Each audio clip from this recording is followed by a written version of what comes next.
So pro. Totally. So pro. Should we just start?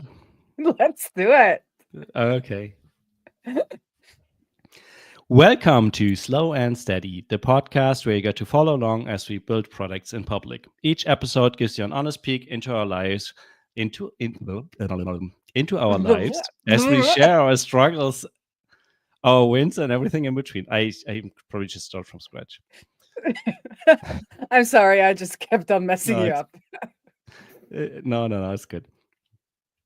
Welcome to Slow and Steady, the podcast where you get to follow along as we build products in public. Each episode gives you an honest peek into our lives as we share our struggles, our wins, and everything in between. I'm Benedict and I'm feeling content. And I'm Benedicta. Today is November 26th. This is episode number 213. And I am feeling tired. Okay. What happened? What made you feel tired? I mean, we just been low key, as the kids say, sick all month. And then it was the big Christmas market. I managed to make 135 cookies, not 200 cookies. Woohoo! But it turned out I had mistaken or I had misunderstood because we were going to make little bags that was going to be sold for approximately like €5, 5 USD to 12 euros slash USD, Mm-hmm. and have like 10 to 20 things in them. And I'm like, 10 cookies are more than like €5. So I put 3 cookies in each bag and it got to be like 40 bags. 45 bags. 40 Okay. bags. Anyway, 135 cookies. So I was really happy about that, but nobody wanted my cookies. So they ended up being sold on like sale. But I thought they were really good, but they didn't give out like tasters. So they just were like laying there in the bag. And I think they were like a little bit different and not that Christmassy. So I made all these cookies. And then like on the end of Sunday, they just had to sell them on like sale. But well, now I know. But yeah, we've been low-key sick, and then it was the Christmas market this weekend, and then on Monday, I guess like Sunday night, my daughter was like all like there was nothing left in her, and then she woke up on Monday like with a fever and just like super sick. But I'm hoping this is gonna be our, now we've finally gotten not low-key sick, and like this is it. But who knows? Who Yeah, knows? I feel like I'm sort of somewhere in between sick and not sick for Yeah. the last couple of days. I tested myself for COVID earlier today just because it was so weird, but it wasn't COVID, so whatever's going on is annoying. It's just the fall. I don't know, this fall. Anyway, we shouldn't complain too much about being sick, but I'm tired. So I was a little tired. But it is what it is. It's just gotta work. But we had to skip Lillian's Christmas circus recital yesterday, and that made me really sad because I'd been looking Mm. forward. She's been doing circus this semester, and they like walk on these like huge like balls and they hang from things around the ceiling, and they were gonna show off a little bit yesterday, but I mean, she was like, I don't want to Yeah. go. Well, at least she didn't want to go as well, so it's not like Yeah, no, she's she fell different. asleep even before it was gonna happen, and like slept on the couch and then woke up, watched a little bit more of television, and fell asleep again. So I think it was a good decision on her part. But I was really sad. But Yeah. yeah, we'll get another chance. There will hopefully be another one next year, right? Yeah, and then this was just a small one, but this end of May they're gonna so after Christmas they are gonna create and then perform their own show at a theater festival at the end of May. So that's like the big Nice. thing. Yeah. So Yeah, then you definitely show up for that one, right? yes, and also it's the spring, so it's all gonna be fine. Hopefully.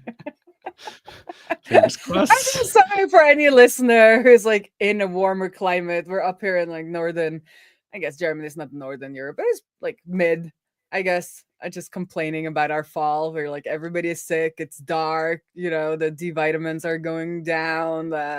It's every time I have a meeting with Outseta at night and they can see my windows because it depends a little bit on where I'm sitting, they're like, how early does it get dark there? And I was like, it's Yeah. been dark for like 3 hours now.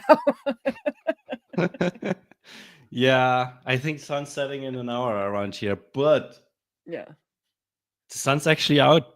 I'm it was raining this morning, and now it's You actually gotta run nice out and there sunny. and I like have to stop everything. embrace. So anyway, but you're content. That is a boring but okay feeling. Thanks. That's a boring feeling. No, actually, I'm actually quite fine. Like I had a longer weekend. I took Friday and Monday off, so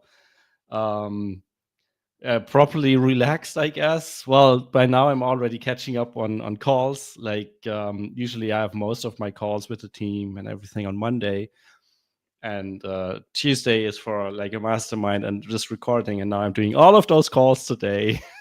Oh. Or at least try to. Yep. So it's a little bit of a mess, but other than that, had a nice relaxing weekend. My parents visited. We did some, I don't know, I want to say sightseeing, but it's not actually the thing. Like we just went out, like exploring the neighborhoods and stuff like that, and had some nice dinner and stuff like that. So it was pretty nice and chill. Then yesterday, used the day to get some, you want to say early Christmas shopping done, but I guess it's not that early by this point. But yeah, before Well, yesterday, I we had no haven't done clue about any any, Christmas so gifts, and now we checked off a couple, even though we didn't plan to. So that was kind of nice. A couple of things that I don't have to worry about anymore. So yeah, overall, doing fine. Like nothing too bad happening other than like feeling a little bit sick on and off. But I guess that's just autumn. I guess we're just back to like feeling fall. Next fall. Feeling fall. Yeah. It's gonna be my go-to feeling for the whole fall. Yeah. But yeah. But I did get some stuff done last week. I finally kind of got I don't know, when something just like comes together. I've been looking at how to do Sano and Outsera integration. And we have some kind of like integrations to create the data base structure that is needed in Sano, or Sano made that a long time ago. Sano is a database backend low code service, but you have to exchange. So you log in with Outsera, and then you have to authenticate to Sano. So to do that, the concept is that you exchange the Outsera token for a Sano token. So you send the Outsera token to Sano. You validate and do all that kind of stuff on Sano, and if it's a good token, you get a Sano token back that you can then use to authenticate with Sano in the same way as if you were using Sano authentication. So that's pretty cool. But people were kind of skipping that part of the documentation, partly because the documentation wasn't that good, and partly because a lot of the people using this don't really understand that part, or are not like really, haven't been used to making API calls and stuff like that. So I made a little utility script that helps you to exchange. You kind of initialize the Sano or the XO client. And I think it's fun. Well, our designer, he understood, and he was like, cute, because it's XO, hugs and kisses. Anyway, back to the thing. So you initiate an XO client, and then that will just kind of do this thing behind the scenes for you, and then give you an event when it's done. So you can then head off and do whatever you want to do with Sano, and then the correct token is already set on the Sano client. So that is working pretty well, and I got it pushed to NPM registry that then makes it available on JS Deliver that we talked about before. Should use somebody else's distribution system, but I've been looking into it, and like Sano's SDK is distributed as a JS Deliver link, and like almost everything in the Webflow community that I found is distributed as a JS Deliver link. So we're gonna do that for now, because if the Sano client goes down, it doesn't matter if our Right. URL is up. I mean, if everyone's using it and it blows up, then it's not like, then it's very clear that it's affecting everyone, not just you, right? So that's and it also doesn't help that we are working, because if it's kind of contingent broken on anyways, on the Sano client to be there, and if it's not there, then Right. So that's been a little bit of an interesting exploration. It's pretty simple right now because I haven't put any automations on GitHub yet, but I've done that before for like Gatsby plugins. So I'll have like a nice little semantic release bot going and then push that up to NPM, and then everything kind of is taken care of me for, well, see, For I you. am sick. For me, for you. Everything automatically just kind of Right. gets distributed. But what I want to do is then to also make it possible to use it as a proper NPM package, because that's what you can do with the Sano client. You can Mhm. either put a link, like a script, just put the external script in your head and then use it, or you can like do an install it with npm install and then do an import Sano client. And I want to do the same thing. And this is where I'm like, I've used these things, but I am not super solid on the different like ESM Right. and CommonJS and all of the different ways. And I found some like conversations on Blue Sky randomly about this the other day, and like people are saying like, yes, it's a mess. Yes. And It's a people, mess. Yes. it's a mess, and people use it in so many different ways. So I'll have to at least define, what I want to support.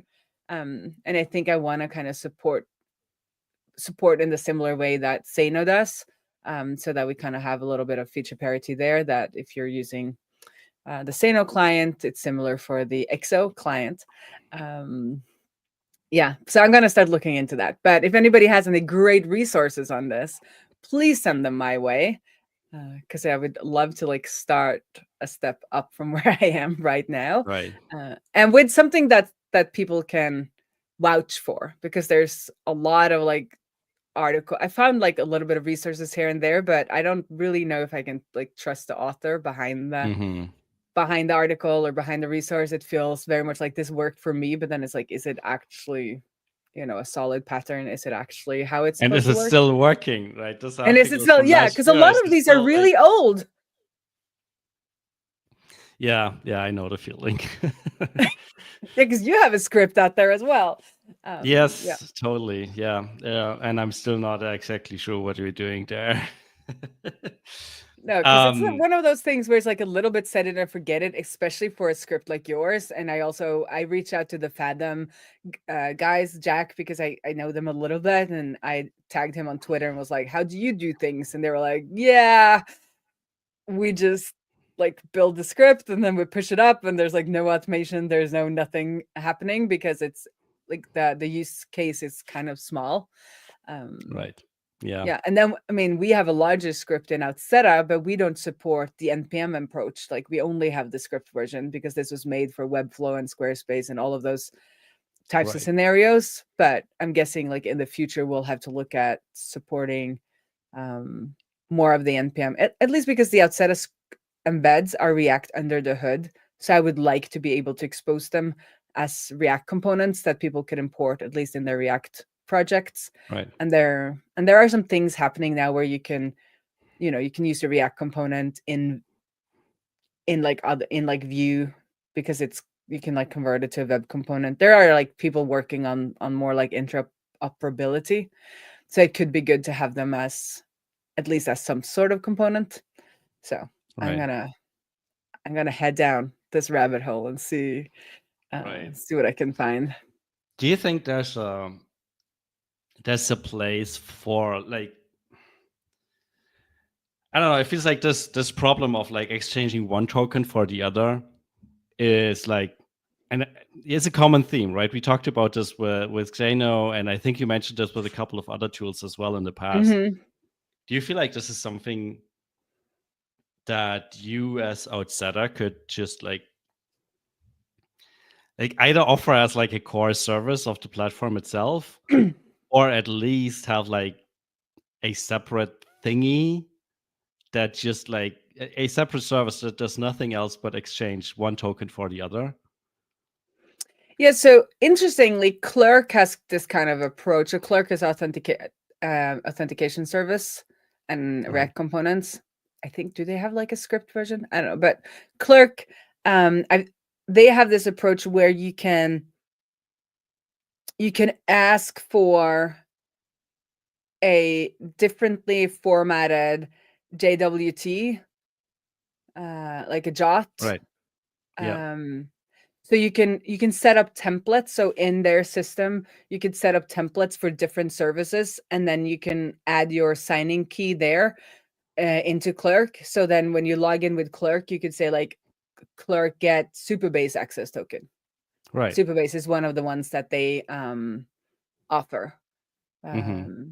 So, but then they kind of own it, and then at least the service you're trying to integrate with needs to give you you need to be able to get access to that signing token, so that Yeah, but I guess that's always true, right? Like you need yeah to, you'd still have to hook it up or whatever, but at yeah. least, So I because kind it of like sounds like that.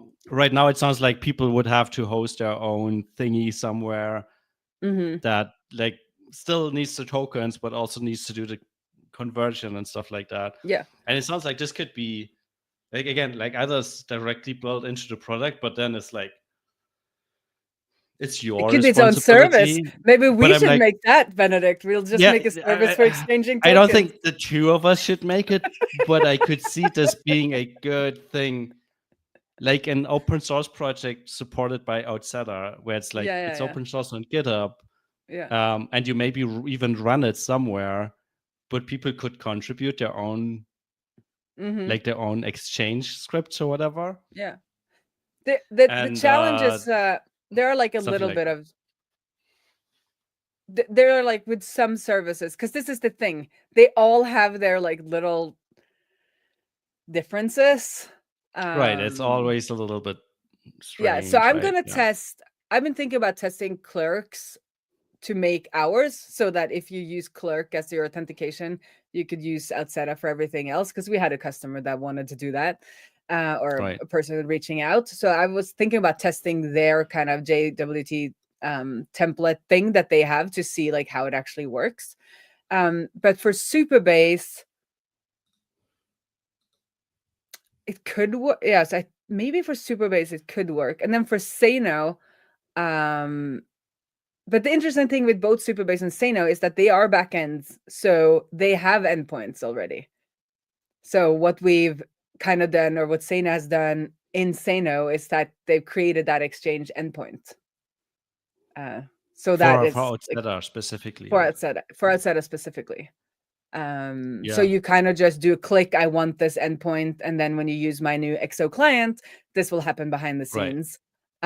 Because even if we set up a service like you're saying, you would still have to do that call, and for people to kind of just grasp that you have to exchange the token, like that's an educational issue. Sure. Yeah. I mean, yeah, like any sort of native integration is always going to be better for sure. Yeah. But Yeah. like for the stuff where there isn't anything, I think, or like where there is no native integration, a service that at least frees you from having to set up like a server running somewhere to do this stuff would probably be helpful. I don't know. Yeah. No, I do think so, because there are other services where, it's not really a backend. You just use, it's like a client token. And there's no, like, we don't have a backend, they don't have a backend, but you need to exchange a token anyway. And then you have to spin up some sort of like serverless function to do that exchange. And then it's useful. But the thing is, I don't know if I want to own this. I do like the idea though. And I mean, that's what I'm saying. Like, I don't think Yeah. it makes sense for either you or me to own this personally, but I think it could make sense for Outseta. And then open sourcing it would allow you, like, if you build this into the Outseta platform itself, then it's hard to, like, you have to maintain it, you have to write all the scripts yourself and everything. But if you figure out a way to make it like a thing that's in between Outseta and everything else and open source, you could approach, I don't know, Supabase, Sano, whatever other platform, and be like, here's the thing, if you want to write a connector, here's our API doc, use yours, write this Mhm. little one file script that takes one token and returns the other. Because most of And it is just transforming the data. It's like, exactly, and then right? signing it with a new key. It's like, oh, so Supabase expects there to be something called role, and then Yeah. Sano expect there to be something called extras, and then it's all about like just what people are expecting and not just like a taking technical one, issue. deserializing it, taking some data, putting in the other, building it again, signing it with their secret, and returning it. Like that's like the simple case. And I think the more complicated case would be taking one token, extracting something, doing an API call, fetching a token or something like that, and then returning that. I don't know. Yeah. I'm not going to do it, but it sounds like a good idea. And I do like and that's I was very impressed by kind of like Clerk's thinking there, where they have these templates and you can essentially build out. So they have like a Supabase template. You just click that and you kind of get that template filled out. But then you, as far as I've understood, at least you can like build out your own template in like a no code way where you drag in tokens and then you say what you want, where do you want to get the info from? Or the other way around, I guess. You write the key and then you can drag in Clerk tokens where you want the Clerk information to be so that you can integrate with something else. So it's absolutely interesting, but it's also just like super interesting educational wise, where, you know, we do get questions a lot where it's like, well, can't you just sync the passwords? Like that was the request from the Clerk user. It was like, we have people in Clerk, we want to log in through your sign up embeds.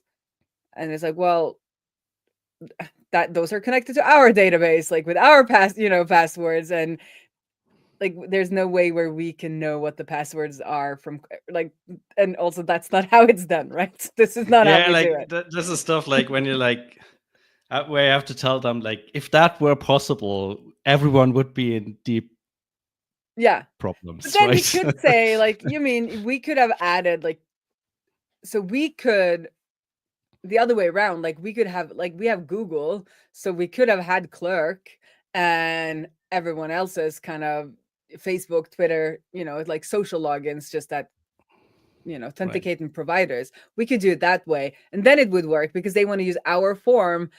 It's a whole thing. But it's interesting to understand what people are trying sometimes, and sometimes you're like, but don't, and they're like, well, we'll go somewhere else then. It's like, no, don't. Just don't no don't do it. Like, don't hijack a pass, like send it. No, like don't do that. keep that brings me to a thing we shipped last week. So I've been working on improving conditions in user lists, like the condition builder and stuff like that. I feel like it's an ongoing topic. I keep talking about this every single episode now. Anyways, not directly related to the company trigger stuff we're doing, but because it's the same data structure and everything, yeah, somewhat related. Anyways, I've been working on improvements there, and last week finally got it to a point where both the front end and the back end are able to basically infinitely nest stuff within each other. So we, for example, we have user filters, and we can filter on user belongs to a company. And it used to be that then on that level, you can only filter by company properties. So user belongs to a company where the company's payment plan is paid, whatever, like pro, stuff like that. And with the changes I made last week, you can now do stuff like user belongs to a company where the company belongs to a segment that's called trialing companies, for example. But what that essentially means, because a company segment then is a condition like a company where the company property plan name is pro and has a user that has something, so on, and on and on and on and on. It basically means that you can build very, very complicated set of conditions that are like referencing themselves, and like you can basically make a big mess now. And I'm not sure it was a good idea to launch this, but we decided to give it a See how bad it try. could go. Yes, because I was like it's a very powerful tool and super useful for some use cases. For example, you can now send a broadcast to every user who belongs to a trialing company or something like that. Yeah, that's cool. It was a little bit more complicated to do previously, because now you can just reference the segment, and previously you had to recreate the segment basically. But on the flip side, it also means that people can do some crazy stuff. And the thing, how I presented this challenge was, I had a screenshot of a condition with user belongs to a company that belongs to a segment, and one with user belongs to a company that has users that belong to a company that belong to users that belong to a company, because it's essentially the same thing. You could do the exact same thing. Yeah. And Jane agreed that the infinitely lesser thing was a bad idea, but the other thing was a great idea. And I was like, But it's the same thing. But it's kind of the same thing.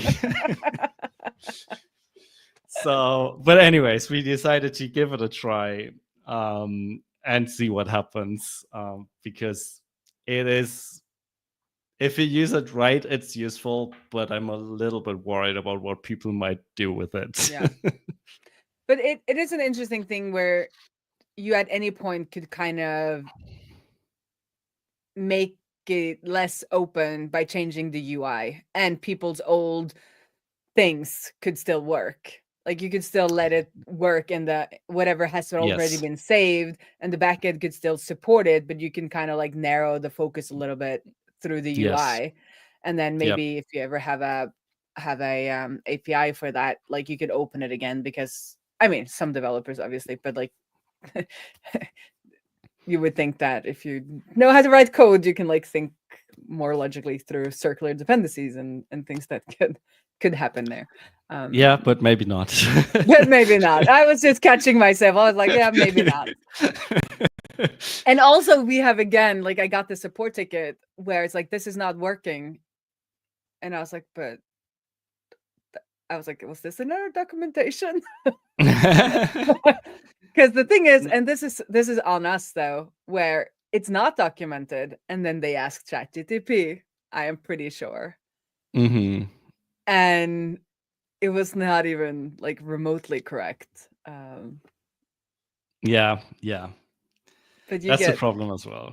Yeah, very confident users who are like, why is this not working? And it's like, well, it's because it's not. Well, maybe ask that's ChatGPT why it's not working.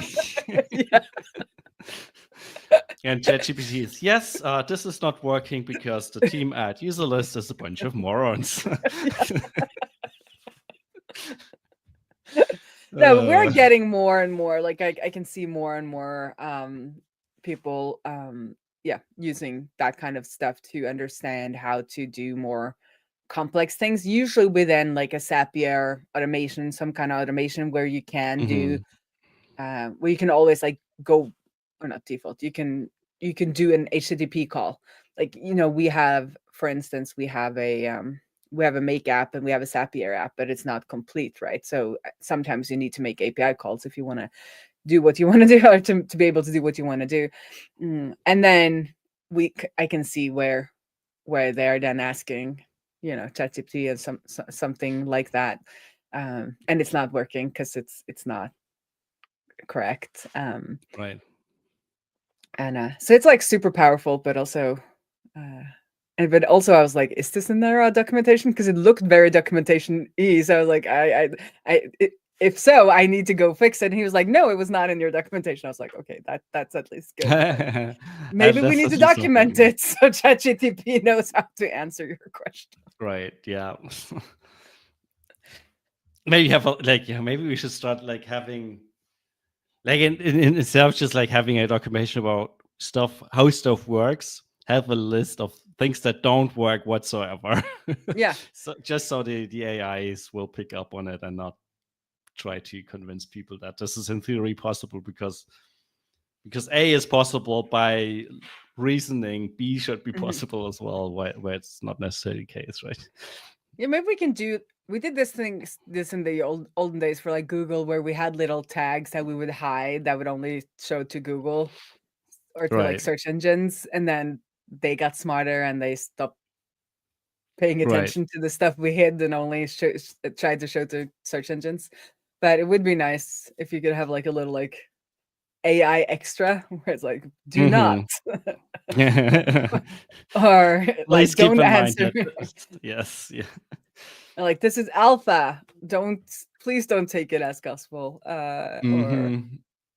or things like that. But yeah, but I have had help by ChatGPT both to make my XO client and to because I was just like I had to like scaffold out a whole like client thing with some event emitters, and I was like ChatGPT, hello, and that worked really well. Some errors obviously in how it communicated with both Sano and Altera, but like the like vanilla JavaScript of it was really good. So I could just go in and do a little bit of changes. So that was nice. And then also I've had the joy of increasing all of We's prices because of we have in our contracts that we can increase the price every year, matching the Mm-hmm. consumer index, isn't that what it's called? Price index, consumer price Yep. index. And we haven't done that yet this year. And that is a pain. And I realized how good Atseta is, because in Atseta, I could have just gone in to all the plans and just changed the price, and people would start being charged the new price for the plan that they're on.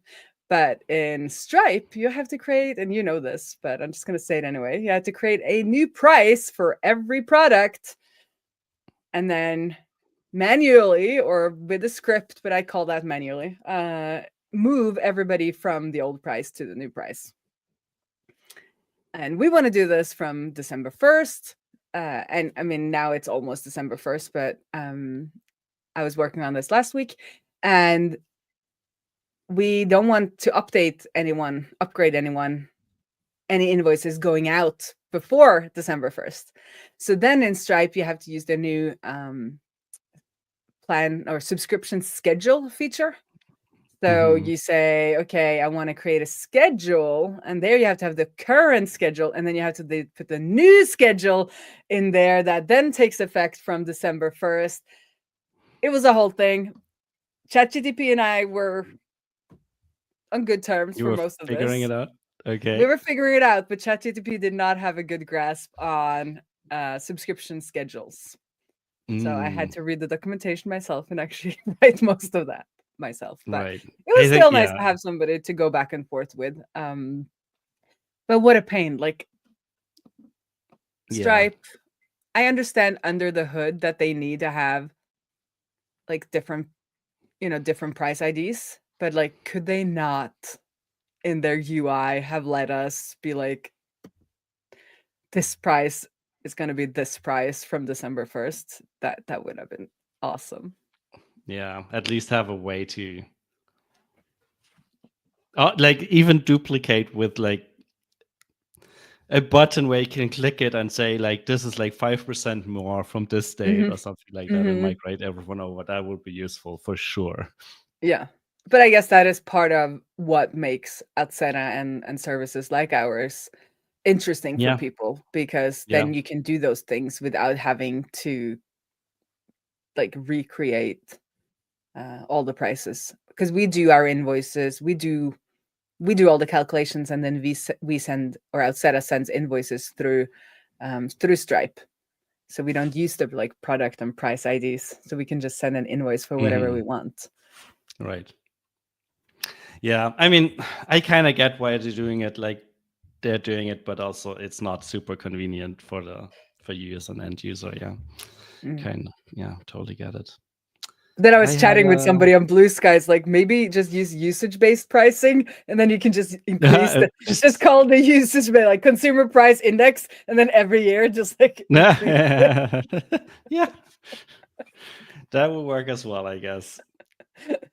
Be like, right, I had NOK more this year. I had an interesting interaction with GitHub Copilot in VS Code, kind of inspired by a tweet by Derek Reimer of Savical. And he mentioned that he's been using ChatGPT or Claude or whatever to modify SVGs. And I gave it a try because I was building a new feature for user list where you can basically, it was a new UI component for our theme settings where you can adjust padding and stuff like that. And I was like, we're using Font Awesome for most of our icons, but for this, there were no icons. So I was taking a couple of icons that were useful and like working correctly and asked ChatGPT, or basically Copilot, which I think is under the hood is ChatGPT, to just remove a line from the icon, the top line, the bottom line, and stuff like that. And it got it wrong the first try, but then I described what the image is looking like, or the icon is looking like, and then asking it to remove the top line, the bottom line, and stuff like that. And it just did it. And it worked. It was super easy. I didn't have to open any vector editing file and import, export, convert, whatever. Just select all. I think it's Command I in VS Code. Enter the command. It did it. I saved it. Done. That was pretty impressive. I mean, for like the really boring stuff, it's getting very good. Yes, for sure. It was the same thing. Like I made because I decided not to make all of the new prices with the script because it was like 22 prices. We have a little too many prices, but that's another discussion. So I just did that manually, and then I had an Excel or a Google sheet where I had the new price, old price, and then I needed to make that into an object for the code and those kinds of things. It just like I just copy pasted it in and be like, make me an object. Boom, an object. Yeah, it's very nice for stuff like that. It's very nice for stuff like that. But I'm really, really, really happy that I'm at this level not before getting it, but I'm at this level when using it because there are so many little things that I think would be hard to spot for me just like 5 years ago, 10 years ago, maybe like at least 10 years ago, where it looks so convincingly right that I wouldn't have realized that it was wrong and that it needed fixing. Right. Or just like the knowledge of, okay, it is not working correctly. It's probably this thing. Let me check the documentation. And then, it's, that was it. And I feel like if you're starting out, and that's what we're seeing in support too, it's like it gets very confusing because often you get maybe a little too much code too, and you just run it, and then it's like, well, you don't know where to start debugging it, right? Yeah. I had a run like had a positive example. Now I have a negative example. Recently had a run-in with this as well, where I was relying on like VS Code, like Copilot autocomplete stuff in some of our tests, and it confidently generated some tests with like some test data and stuff like that. And at first glance, it looked correct because everything made sense. Everything was named correctly. Structure was right. Tests looked right and everything. But the test failed and kept failing. And I tried to figure out what was going on. It's a manual testing, was fine. Like, could not figure it out until, I don't know, 2 hours in, I figured out that one of the event names that were in the data test structure were like, I don't know, it came up with something like job completed, and in the code it was job finished or something like that, right? Where it's like, unless you compare them side to side, you would not know this is different. And was 2 hours. Like previously I would maybe have like copy pasted the event name from the actual code to the test or vice versa. This time I relied on like Copilot just doing the right thing, and it didn't, and it took me quite a while to find it. Oh, this reminds me of my first real coding experience, and I might have talked about it before, but I'm gonna tell the story again. I was making an image carousel for the theater, like Christmas theater production at my high school, and and I actually wrote this based on a book that I now still have, which was like an introduction to JavaScript or something like that. I'll find the book, and it just didn't work. It kept failing and failing. I ended up like writing it out on paper, like going through the logic. I looked at the book again. I got my mom, who was a developer at the time and who had actually bought this book. She was taking like a web course to kind of, learn more about the web stuff. And we looked through it and we like couldn't figure it out. And this was not 2 hours. This was probably like 2 days. And in the end, I had spelled height wrong one place. Yeah.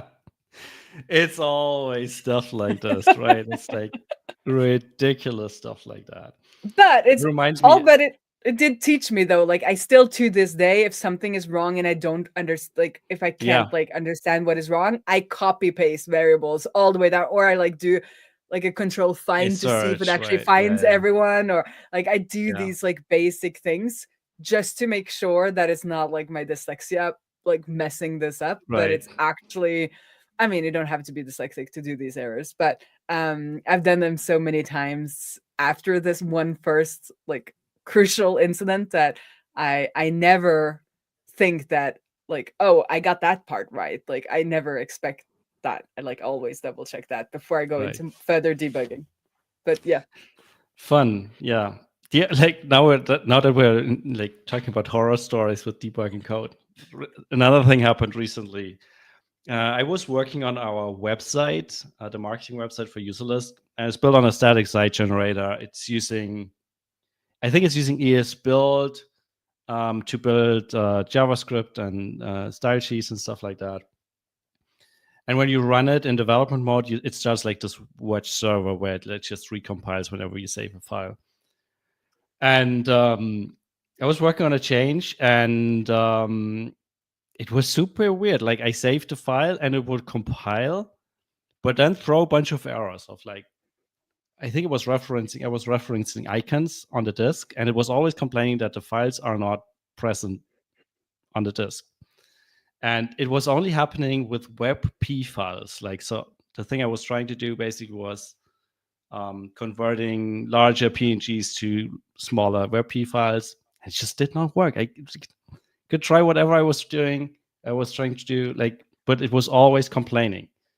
And the file was right next to the PNG. Everything was fine. I could not figure it out. I was banging my head against this. I was like suspecting bugs in ESBuild, like on Googling for this, like going through the code of ESBuild, even trying to figure out why it would not recognize the WebP file. And asked Copilot and everyone, asked friends on Slack for advice. And nothing made sense. Nothing made sense until I realized that whenever I saved it, ESBuild was compiling the file 3 times instead of once. And I was like, what? That's weird. And then the only thing I could think of was rebooting my computer. I rebooted my computer. Everything was fine. Everything was fixed. Everything was working like it should. And just by rebooting. And I still don't know what exactly was messed up, but I guess these file watching services sometimes get choked up on themselves, or it's like maybe it's a macOS bug even. I don't know. But like several hours of like banging my head against this was fixed by just rebooting the computer. And at this point, like I guess that's the learning from this over time is like, I mean, as a junior developer, like when you're just starting out, like I feel like you're always like erring on the side of like the framework's wrong, like the documentation is wrong, like it's always someone else, right? It's definitely not you. So that's like when you're starting out, you're blaming everyone else. But as you get older and like get more experience, you're starting to realize that 99% of the time the error is on you. Then you're starting to blame yourself. But I guess it took me like 25 years or something like that to eventually like have this point where like, okay, it can't be me. It's not the framework. It has to be like something's fundamentally messed up. The only thing you could do is just like unplug everything, reboot everything, and start from a clean slate. And yeah, sometimes that works as well. Yeah, it is hard because you start blaming yourself because that's like part, like you said, it's that part of the process where like, well, it's probably something I misunderstood, or because Yeah. you're starting to realize that maybe you missed something in the documentation. But then sometimes it's not you, it is them, it's the computer, it's the documentation, it's ChatGPT. And knowing when it's one or the other is super hard. That's like Yeah. that's like the art of it. But we're going along now. But I also have another horror story. I was at university doing a class that I was not excelling at, which was image, bildeteknikk, image technology, I think it was called. We did like C programming where we took images and made them into grayscale, or like we did all kinds of things with images, but we like did it with C, like changing pixel by pixel, things that you That's usually the same don't thing do. in Java. Yeah, where you don't use things you don't usually do anymore yourself. And as I did in university, I sometimes stayed a night or like worked late into the night, and I had this thing like almost done. I just had like a couple of finishing touches, and then everything just stopped working. Or I was getting like random errors, kind of like you're saying, like there was just like these weird errors, and at this point I was like, it was me, because like this class I was like not jiving with C++. I think it was just C. We had to make pointers and release pointers. Yeah. I was like, this is me. Like I don't fully grasp this. I still don't fully grasp it. And things just started randomly failing. And then in the end, I sat like working on it. Like I realized I just need to go sleep, and I did. I came back the next day, like then everything was in shambles because I'd been trying to fix it. So like I had to then go back. This was before Git even, so I had to go back to like and then suddenly things were like working. But I was like, that's pretty much what I had. Like I'm certain this is what I had when things started not working. Like why? I'm like, what am I missing? And then I kept working through the night again, and it happened again. And I was like, this is the same time as last night. And that's when I realized they were doing backups or something on the system at 1 at night. And that messed with like my image or my memory or like something. Yep. So I stopped working in the computer lab at 1 in the morning because sometime between midnight and like 1 in the morning, things were happening on that It's system just weird that I stuff did was not happening. control. Yeah. I mean, I don't. Well, I remember working at a company where a lot of tests related to times and dates and stuff like that, and usually it wasn't a problem. But one day we were like trying to fix a work in production, and basically trying a lot of things, staying up late at night, and eventually we realized that our test suite was not passing at all at midnight or like around midnight because of like time zone issues and stuff like that, because like the test cases would like assume it's the middle of the day, but it was like midnight, and therefore like an hour ago is not on the same day as an hour from now and stuff like that. And then we were like without any tests for the remainder of those like that they took 2 hours or whatever, how long it took to do. So yeah, that's when you have to write that like that comment. It's like, these tests only run correctly midday Central European time. Yep, something like that. I think we eventually fixed it because I mean, this is a known problem, right? So there are ways around it, but like that wasn't an option in the middle of the night while fixing a projection issue. So yeah, that was not a lot of fun. Yeah, I was doing midnight automations for Wii, And because I was trying to like just get everything in sync, because things were not in sync between like Stripe and our Airtable backend and stuff like that. So I just like did overkill where like every night I do like a full sync. Turns out that Airtable API don't have like a very high allowed rate limit. So this poor person trying to book a bike at like 2:30 in the morning. Are you booking bikes 2:30 in the morning? Was not allowed because of rate limiting issues. Yeah, so I'm not doing that anymore. But fun stuff. For sure. Yeah. This turned out to be a long one. We need to chop it up into like a regular one and then like a bonus debugging horror. Debugging horror stories. Yeah.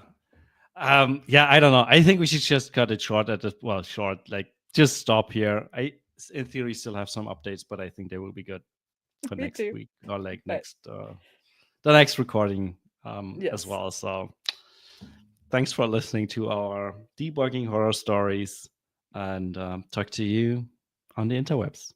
See you around. Bye.